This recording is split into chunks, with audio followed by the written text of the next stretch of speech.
Hey, it's Marilla Manelli and welcome back to my YouTube channel. Today I'm so excited because I'm going to be showing you how to do a subtle money piece using a hair painting technique along with some low lights to brighten up a natural redhead. But before we get started, make sure you hit that subscribe button and turn on all notifications so you don't miss a tutorial. Now let's go ahead and get started.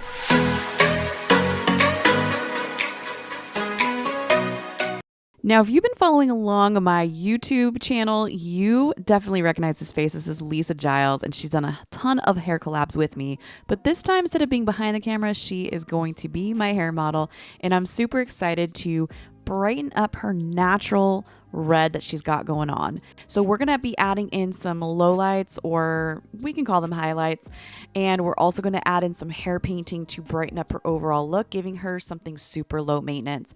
But I'm definitely a big believer in building my house before I paint, so I did trim up her ends before we got started, and I am doing a little bit of pre-sectioning, which is her typical right down the middle all the way down to right behind the ear.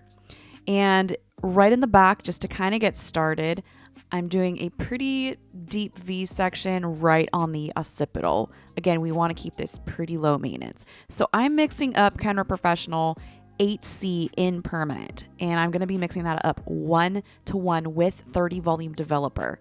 So just keep in mind that 30 volume might scare some people, but 30 volume is going to give me a solid 2 levels of lift, which is perfect for the canvas that we're working with. So what you see here is I'm taking a slice and then using my Fremar Dream Weaver comb in addition to my coup board that has little teeth. You know I love this board, and I'm just pushing up those little baby hairs, making sure to saturate that mid zone and then brush and stroke up my color. So what this is going to do is give me a rooted effect of this permanent hair color. I'm not looking to take these highlights or lowlights, whatever you want to call them, all the way to the root. I'm looking for a seamless blend here. And this is going to be the best technique for this, so that way she has the lowest maintenance possible. She's not going to be married to having to get these highlights touched up every 6 to 8 weeks. Now, the pattern that I'm working with is my typical diamond sectioning. So I start off with a V section and then go right horizontal. I find this is the perfect placement for creating ribbons as well as lots of diffusion and overall brightness. So keep in mind those horizontals are going to give you the global brightness and pops of color, while the diagonals are what's going to give you those ribbons.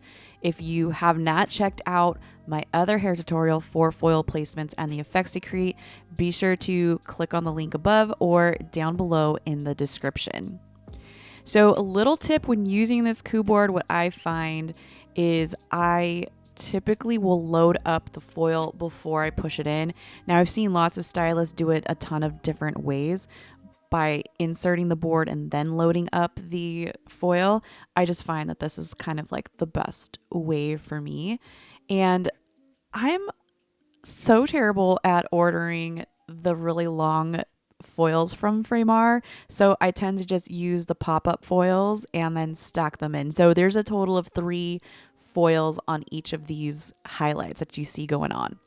Now when I get towards this top section, I want to make sure that I'm putting in those ribbons or those diagonals right where the head starts to curve on that parietal ridge. So that's really important to kind of note, just because of the way the hair falls and veils over the head. Keep in mind, I'm only adding in a total of 10 foils throughout the back, and sometimes less is more. And that's how you're going to get those pops, a little brightness. I find that a lot of times hairstylists try to put in more foils to overcompensate, and then what ends up happening is you get a more solid look, and we're not going for that. We want a lot of dimension going on while keeping it looking really natural. If you're wondering how to create this look without the Dreamweaver comb and the coup board, you can definitely do that. Just simply take a singular weave and do 1 tease up and pop in your foil and paint how you normally would. I just find these tools are really easy to work with, makes the work go by quicker and seamlessly. So if you do want to grab a hold of your own, be sure to check out my affiliate links in the description of my video. It's a great way to not only support me and my page and my education, but it will take you right to the website and you can check out all of the other amazing products and tools that they have. For the front, I isolated the top section right along the parietal ridge and made that an additional section, and then left her front money piece out. And I'm going to add a little hair painting there a little later. But for the rest of the hair that's on that side interior, these are all diagonal back sections, and adding in those teasy lights, but a little higher up than what we did in the back. And that's just because the hair is a little bit more finer, and I do want there to be a little bit more brightness in that front section. Also, the diagonal backs is going to help create a lot of diffusion and brightness if she wears her hair forward, and some soft ribbons if she wears her hair away from her face. I'm going to do the same exact thing to the other side as well as the top section. I'm going to isolate out that money piece because we're going to tap into that a little bit later. So these are just slightly diagonal back and still taking those same sections that we did for those highlights using our 30 volume 8C right here on the top. In total, there are just 18 foils. So like I mentioned earlier, less is more, and this technique and placement is really customizable. You don't have to just stick to exactly what I'm doing. Maybe try adding in some lightener and some blonde pieces with this for an ultra low maintenance client that wants to only come in maybe every 12 weeks or so. So once I get all of these foils on each side, I'm now going to mix up my second formula, which is Kenra Professional Clay Lightener at a 1-to-1 mixing ratio with 30 volume developer. Now you get to choose the viscosity that you want to work with. You can do 1-to-1, 1-to-2, or even up to 1-to-3 if you like something a little thinner. But I personally like the 1-to-1 because I like working with a little bit thicker product when doing my application. So for these money pieces, I'm going to just split this right in half and working from the temple down, and I'm painting the underside. Now she doesn't want to take this all the way to the root, so just keep that in mind. She wants it to look pretty low maintenance. She wants us to look very rooted, and we don't even want to go in with a shadow root, as a matter of fact. So we're just going to stick to focusing on that mid zone and doing our blend a little lower.